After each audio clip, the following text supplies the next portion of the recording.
Hey Merfolk fans, I'm Joe. Thanks very much for joining me today. If you'd like to support my channel, please check out the link above to my Patreon page. I'll also put the link down below in the description. I'm back with round 5 of Modern League, currently sitting at 4-0 after beating Eldrazi Blue-White Control, one of the new Hogak decks, and then 4-color Bring to Light Scapeshift. Have the rare opportunity to try to go 5-0 in this one. I won the die roll, which is awesome, and this is a beautiful opening hand. The only slightly awkward thing is that our only blue source is a pain land, but we do have AEther Vial, so that definitely offsets that quite a bit. Before I jump into this, I want to mention that this is going to be the last league that I'm going to upload probably until September.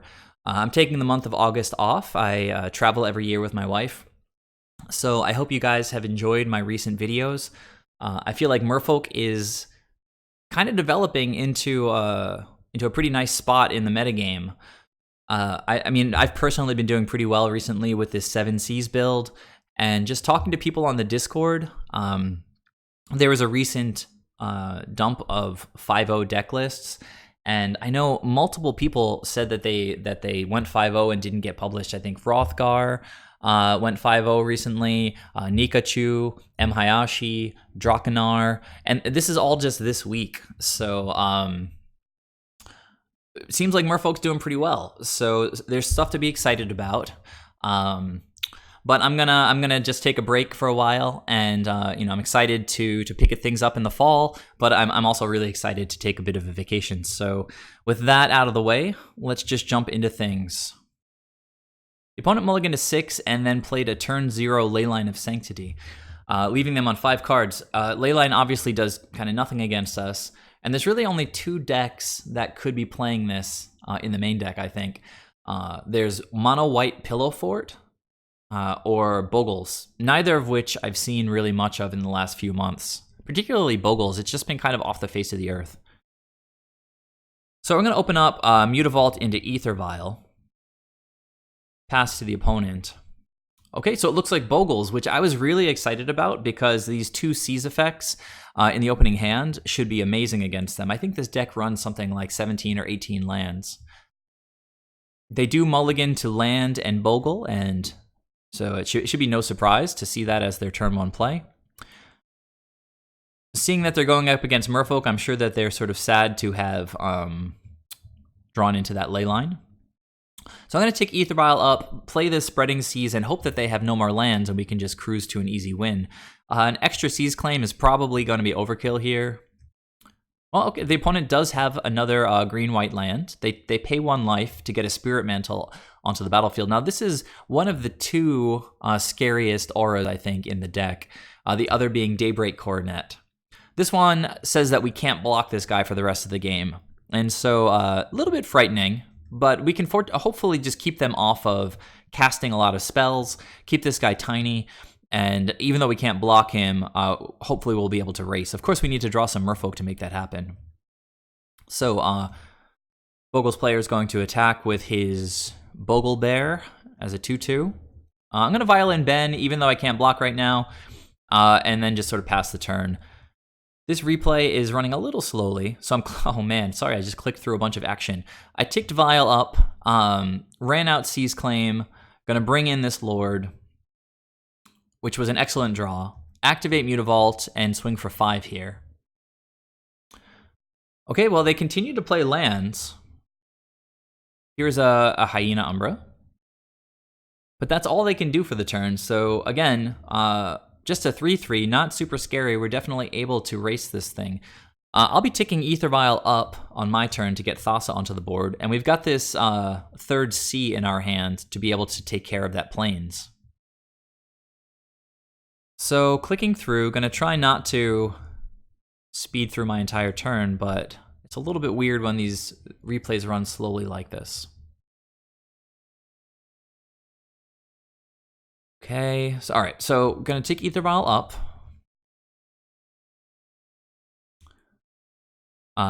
Drew an island.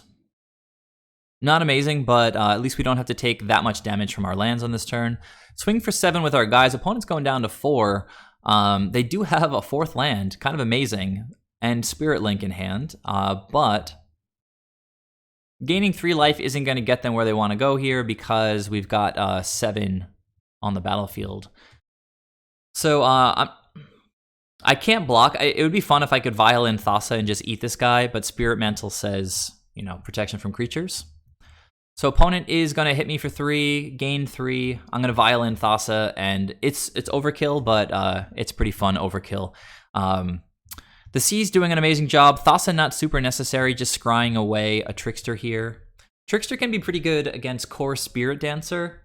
If you flash in Trickster and turn off Spirit Dancer on their upkeep, then they don't get to draw whenever they cast auras for that turn. So yeah, Trickster's going to go to the bottom. Opponent can't really do anything here. I draw sort of a useless Silvergill Adept and getting in for 12.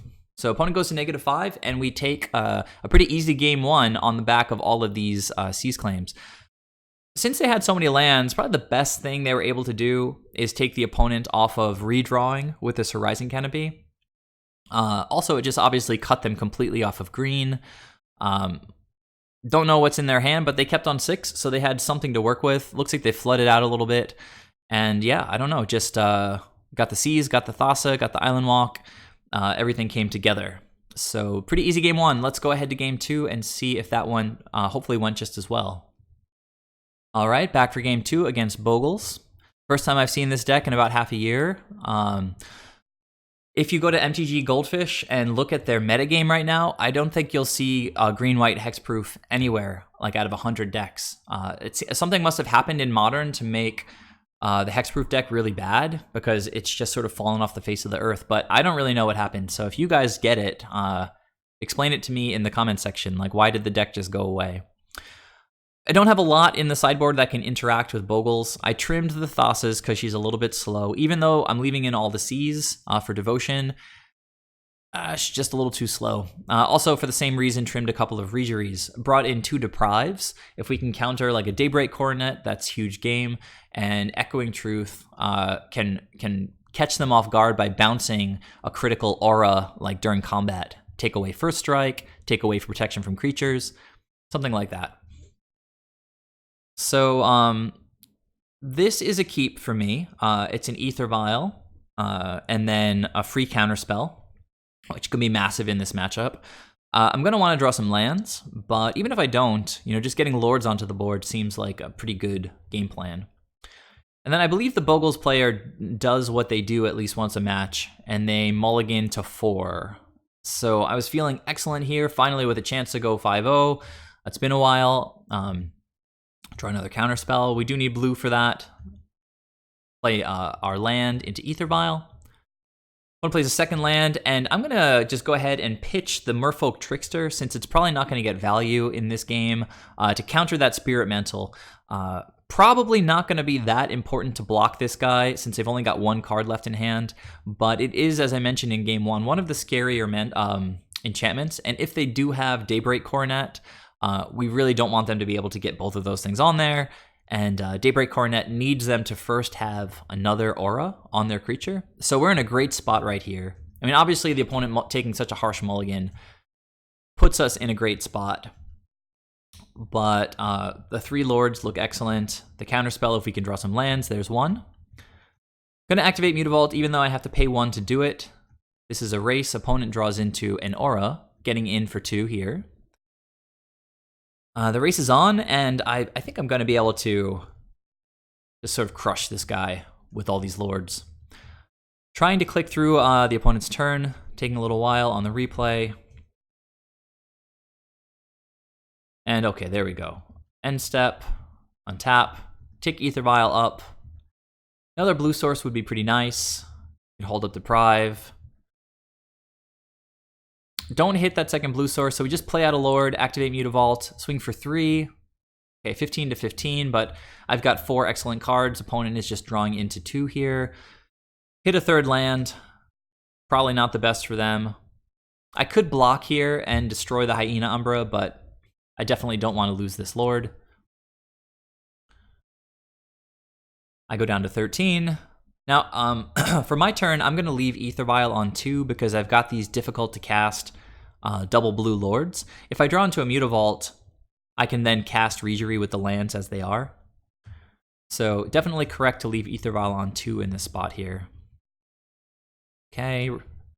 Again, the opponent's turn, taking a little while for me to click through. So the best here would probably be another blue source so we can hold up Deprive just in case the opponent happens to draw that Daybreak Coronet. Maybe a Path to Exile, but we should be in a pretty commanding position at this point. And there it is. So we drew the island, which means I'm going to Vial in the Lord right away. Swing for 3, start pulling ahead in the race. Opponent plays Rancor. I thought about countering that, but I'm at 13 life, and if they attack, I've got lethal next turn. I think the opponent read the writing on the wall and realized that they're probably going to do better by leaving back a 4-power first strike blocker. And then, give themselves some time to draw into the Daybreak Coronet, draw into some paths, that kind of stuff. But my creatures are going to be pretty big next turn, so I don't know that that blocker is actually going to be able to do a whole lot. We are going to tick Aether Vial up for this turn, though, I think, because we can both Vial in the Reejerey and cast the Lord and untap a land with a Reejerey trigger. All right, so we'll do that. And for the turn, I drew Force of Negation, which actually makes things a lot easier for me here. I can just kind of go nuts on my turn. I'll start off by Vialing in Reejerey, and then cast the Lord of Atlantis, untap the island, activate Mutavault. And when I go to attacks, I'm going to have like 6, 5, and 5, I think. So unless the opponent has a path, their blocks are going to be pretty terrible here. If they path one of the lords, they could just eat one of the other lords with first strike. They would take 5 from the Mutavault, leave 3 lords and a Mutavault on the board. Still probably not winning for them. But they obviously don't have a path since they just threw it in front of the Mutavault here. And yeah, they went to their draw step. I've got a free counter spell, so anything that they have, unless it's a creature, I've got it covered. And they just scooped. So I got the 5-0. I think it's the first time in like a month or a month and a half, so it felt really, really good. This was right after I just finished a 4-1, which I also uploaded. You guys saw that. It was the most recent league that I uploaded. So in the last 2 leagues, 4-1, 5-0, the 7 Seas build is definitely feeling competitive, very viable. There's a lot of decks out there right now that get punished by Seas effects, and I saw a bunch of them in this league. So to recap, I started off with Eldrazi Tron. The Seas did an amazing job there. Thassa also did a really great job. In round 2 against Blue-White Control, the Seas weren't that relevant, but Thassa helped me push a bunch of extra damage by activating her unblock ability. Round 3, I played against one of the new Hogak decks, and I think it was game 1 where I was able to play 2 Spreading Seas. I definitely slowed them down a bit. In round 4, I played against a 4-color Bring to Light Scapeshift deck, and Thassa definitely did some work there too. Similar to when I played against Blue-White Control. And then in this last round, in the previous game, the first game, you guys saw how incredible the Seas were against their green-white mana base. So feeling really great with this build. I really love playing with Thassa. She introduces a lot of cool dynamics into the deck. Being able to punch through every turn against like a control or mid-range deck, even without Island Walk. Just like a single Ben or Silvergill Adept being able to keep pressuring the opponent is really fantastic value.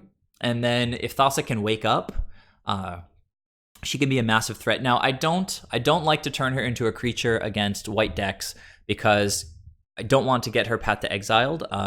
Being able to just make my other creatures unblockable is so valuable, and the Scry is so valuable. But against mid-range decks like Jund and Rock, we want Thassa to be alive all the time. I actually designed this build right now to combat Jund because I had been getting crushed by Plague Engineers so much. If you get a few Seas out against a Jund deck, then Thassa is going to be really easy to turn into a creature, and they literally have no way in their deck to deal with her. So I just haven't happened to run into any Jund since switching over to this build, but I am prepared for it if I do run into it. So thanks so much, guys, for tuning in. I hope you enjoyed the league. It was a blast. I really enjoyed playing it. The diversity of decks was wonderful. I didn't just like play 5 burn decks in a row or something. Please leave any thoughts you have down below in the comment section. Please subscribe to the channel if you haven't. And if you'd like to support these videos, please take a moment and check out my Patreon page. Once again, I am going to be gone for the month of August, so this will be my last upload for the next few weeks. Hopefully you guys will get to take some time off yourselves, get to the beach, relax a little bit. And if you're playing Magic, good luck in your matches. And I'll see you guys in September, I guess. So thanks one more time. And yeah, I'll see you when I get back. Bye.